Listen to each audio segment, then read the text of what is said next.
Welcome to Life Isn't Lived on a Spreadsheet with Ryan Poterack from Poterack Capital Advisory. You have unique values, objectives, fears, life experiences, and biases. Any financial professional who ignores or minimizes the importance of your story may not be able to help you achieve your ideal outcomes or hit your goals. It's time to experience the PCA difference. In this podcast, we help business executives, soon-to-be retirees, and solutions-based individuals overcome the anxiety leading up to their upcoming years. We do this by initiating in-depth discussions about the financial aspects of retirement, like tax planning and asset allocation, alongside, and often overlooked, personal and lifestyle aspects. Join us on this journey where we explore retirement from a contrarian point of view, as Ryan draws from years of expertise and guest experts to help you explore the true purpose of your money in retirement and the impact you want to make in your golden years.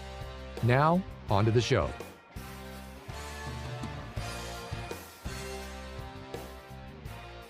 Life isn't lived on a spreadsheet. Well, not only is that a catchy and insightful phrase, it's the name of this podcast. Your host, Ryan Poterack, will explain the reasoning behind it as we talk. But first, let's learn more about the man behind the show from the man himself. I'm Patrice Sikora with the questions in this inaugural episode, and it's great to talk with you, Ryan. Glad to have you here. Hey, Patrice, good to be here. How you doing? I'm doing well, and I'm looking forward to this. So let's start at the beginning. All right, let's do it. Okay, what brought you to this career in financial services? Oh, goodness. Well, that was a long time ago. This is what I've done my whole adult life for about 33 years. But I was an entrepreneur at a very, very young age and found business. So I didn't even know it was business and business principles when I was, single digits, early teenage. But I knew I always wanted to own my own business. And so effectively, I'm doing what I wanted to do when I was a young boy. I didn't know it was going to be in the financial industry, but when I went to college, I went to Iowa State University in Ames, Iowa. That is not the Iowa Hawkeyes. They're our main rival, and it makes a difference to us. But I went to Iowa State University where my father went, and he was an engineer, mechanical engineer, and I was 17, didn't know any better, and that's why I figured I'd just do what my dad did. And then as I got into higher level geometry, there wasn't even numbers on the page. And I said, nah, this isn't really my thing. So I switched over to economics, which then all of a sudden I was a duck in water, loved it. Ultimately graduated with a finance degree in 1990. And I've been in the industry ever since. And I knew that I wanted to use that to ultimately own my own practice in the financial industry and help people. Mm-hmm. But at the same time, as a recent college graduate, you might have a degree, but it doesn't mean you know anything about how the world works. So a lot of it is learned by doing. And then, of course, growing up and maturing and all that sort of thing to kind of find where in the industry I was going to fit. I mean, one of the things, Patrice, I've said to people many times is if you let's say you meet somebody at an event and you ask them what they do, and maybe they say they're a physician, it really doesn't tell you what they do. I mean, there's so many different physicians out there, and it's very much like that in the financial industry. There's so many different areas, and I ultimately gravitated towards developing relationships with people, with couples and families where I could really make a difference. And so that's what really connected with me. I was also very fortunate, Patrice, to have all four of my grandparents alive while I was still a young adult in my 20s. And I believe that gave me an appreciation for the wisdom that is, I guess, cultivated over a lifetime, and also ended up leading me to help clients and families, mostly ages 50 plus, help make that transition into retirement and deal with some of the decisions that are involved in financial planning as we move from employment income to retirement income, or as I like to say, moving from paychecks to playchecks. I like it.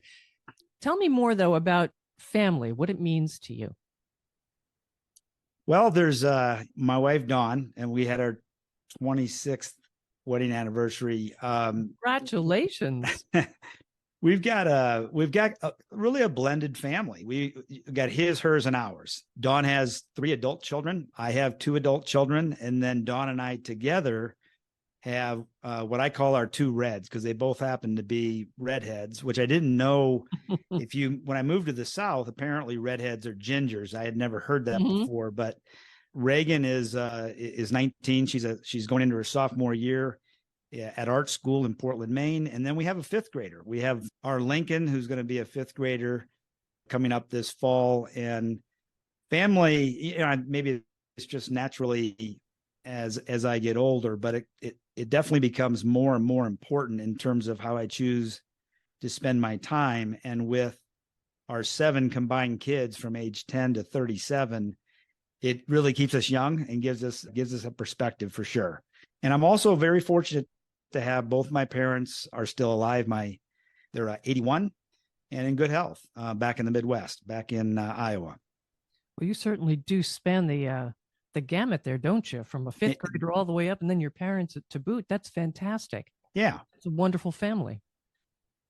Well, financial planning it's important at all the different stages, and that's one of the things I value a lot about the work that I've done over 33 years is the different client situations, the different concerns, the different stages of life, which in different stages of life, you have different financial, estate, and tax planning issues. And that really feeds, Patrice, the creative, I guess, energy that I have inside me, is to help people find solutions when they don't know what they don't know and how to reach their objectives. What about faith? Faith has been an interesting story or journey. I very young, like grade school, I went to Sunday school. My grandparents on my mom's side went to Sunday school, but my parents, they were not so much with church and faith. But I remained very, very curious. And, in high school and then in college, I would kind of study it, but I am Christian. And what was always interesting to me is all the different sects of Christianity. I just didn't really, why is, Methodist and Baptist and Catholic and all that sort of thing. Early on, when Dawn and I got together, and I think I was late 20s, maybe 30, and we really started studying the differences and such. And then in 2002 was when I became born again, which I wasn't really sure what that was, but I had becoming born again, without getting too much into the story. It just reset my lens as to how I looked at life, my relationships, and my principles guiding how I ran my business and helped people ever since. So that's, other than the birth of my kids, that September of 2002 was a big moment for me. Another element of faith that has come upon me just in the last 2 years is affiliating with an organization called F3. This is a men's workout group. You can go to f3nation.com, but the name F3 stands for Fitness, Fellowship, and Faith. And this is where 2 to 3 times a week, from 5:30 a.m. to 6:15, rain, shine, snow, but it's in the dark typically, we're working out. So it's good for my physical health, but it's really the camaraderie and other men of faith helping each other be better husbands, better fathers, better friends, that sort of thing. And that in the last 2 years, that has just meant so much to me and my relationships. And it started actually in Charlotte, North Carolina, and now it's in most every state in the country.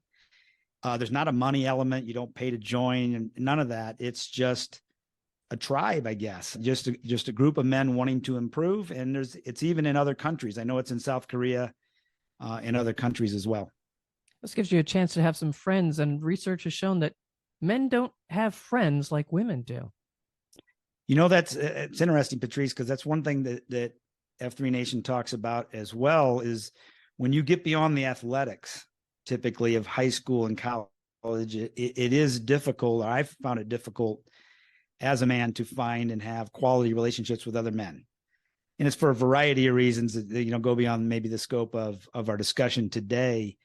But yeah, you hit the nail on the head. When I moved to the community that I live in right now, a little bit less than 2 years ago, kind of the culture of F3, no matter where you go, is the same. And so just very, very quickly, I had a network of friends that do all kinds of different things. So it's kind of when I've got a guy that does this or that, construction and banking and all that.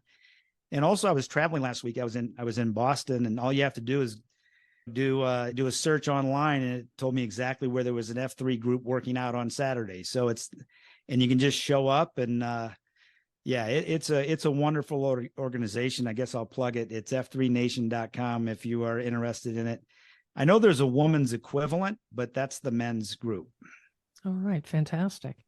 Well, what inspired you to begin this podcast? Well, I just, I feel like I have a point of view that is uncommon in my industry. And at my core, I'm a teacher. I enjoy helping and teaching people, and by helping, really help them understand what can be complex, confusing, even intimidating concepts in a way that is actionable for the couple, or in this case, for the listener. And it's always puzzled me, Patrice, how, we're not even taught, well, in the olden days, we're not even taught how to balance a checkbook. That's I know right. that doesn't really happen anymore. Right. Yeah. But there's really not any financial foundation of learning throughout middle school, high school, and even in college. The podcast gives me a forum that is not stodgy or overly formal, to just communicate on different concepts and thoughts that I believe can help people. And of course, if anybody would have an interest in delving deeper into that, I'm not hard to find. But a lot of times in the financial industry, what I've seen over the last 3 decades, it is very formal. It's a 3-piece suit, and it really sets up sometimes as, okay, I'm the financial expert, I know everything, you don't know anything, and it's almost dictating to the proposed client. And I really view, when I get introduced to somebody or have an initial conversation, Patrice, I see it as an opportunity to build a partnership. Mm-hmm. And that mindset flows to, for example, just using you as an example, I mean, you're the worldwide expert on Patrice, what's important to Patrice. Last time I looked, I was, yes. Yeah. Well, what do you want to happen in your life over the next 3 or 4 decades, or what have you? And so those qualitative facts, I think, are underappreciated in the financial industry, which tends to focus only on the quantitative, all of the numbers, which are always important. They're never unimportant. But I spend more time in really trying to understand the worldview of the person that I may be helping, to see if there's a good match. And so I view this podcast as really a way of getting that point across to the listeners. Now, whether that helps them go find an advisor who's not me, or maybe seek to develop the relationship they currently have with their advisor in a bit of a different way. But I think it should be an equal partnership in working together, which starts with communication. And so this is a form of communication. It's not a form of communication that existed when I got in the industry. So it's just one other way, I think, to get my message out, and give everybody a sense of who I am and who we are at PCA. Well, in the introduction, I suggested you would tell us the reasoning behind the name for the podcast. Life isn't lived on a spreadsheet. I love it, but why that title? Well, I guess that's a good point to introduce this. Is in some ways it's my poking fun at the financial industry.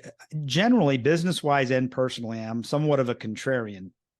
So my view of the industry is, they take the approach of, okay, if you save X amount of dollars at Y% over Z number of years, then everything's going to work out perfectly in terms of retirement, your financial goals and such. And life just doesn't work that way.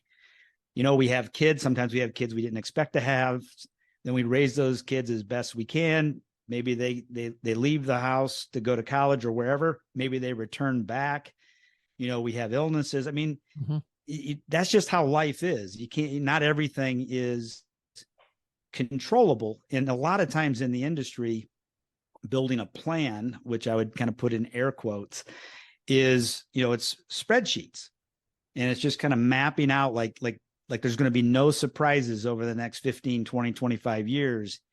And so I believe that having ongoing communication with clients at all times is the way to approach it, so we can make those course corrections. Because think about it in the industry, if you actually developed a financial plan in January of 2020, it wouldn't have been worth the paper it was printed on, a month later when the S&P 500 went down about 32% in 5 weeks. That would have changed some of the plans for people who did the plan 6 weeks prior. Right. So it's just a little static. The industry can tend to be a little overly formal and static in their approach. And when we put the energy in up front to really establish the relationship and tie in again and the qualitative information with the quantitative information, it's really an ongoing plan, an ongoing communication in terms of how often we're talking with our clients and the couples that we serve. With this podcast, I'm really getting curious now where you're going to take it. What are some of the topics you expect to tackle? Well, tax mitigation and tax planning is a huge part of what we do. And, the IRS, our government, is always changing the rules. The tax brackets, the when do you have to take required minimum distributions, or for people who are charitably inclined, there are different ways to give to charity that are more tax efficient than others. So that's a big part of what we do. And what I have found in my career is that CPAs, this is going to be a broad brush, but the brush should be pretty broad from my experience. CPAs and tax preparers don't do tax planning. For any of our listeners out there, think of, does your tax preparer or CPA actually communicate with you during the current year, or do you simply provide all the information in the spring so that the CPA can do what I refer to as historical arithmetic? Because if you're just providing information to your CPA in the spring to prepare your tax return, there's no adjustments really that can be made, or not any that are consequential, to change what happened in the recently completed tax year. That's right. So we're doing tax planning with our clients throughout this year so that when we get to December 31st, we may have put strategies in place. So when their tax preparer or CPA does the return, it has a better outcome for the families that we serve. Now, to be clear, we don't do tax returns. I have no desire to do that, but tax planning and tax mitigation is a big part of what we do. And that ties in, Patrice, with coordinating our work with tax professionals to get a better outcome for the client. Because there certainly is overlap between a CPA, their knowledge and what they do, and what I do. Also in the areas, similarly, in the area of estate planning. I've reviewed hundreds of wills and trusts, powers of attorney, living wills, and they're incredibly important documents. And I see, unfortunately, a lot of mistakes. A lot of great estate planning attorneys out there. Matter of fact, for our audience, I always say that any attorney can draft wills and trusts in these estate planning documents I talk about, but I strongly encourage that they work with an attorney that specializes in estate planning and elder care instead of the attorney that their buddy knows that does bankruptcies on Monday, divorce on Tuesday, and your will or trust on Wednesday. Because those documents, if you think of it just in simple terms, a will or trust is an irrelevant document until you die. And then when you die, it is your instructions from the grave as to what happens to all your stuff. And if it isn't perfect, you cannot fix it at that point. That's right. Everything stops.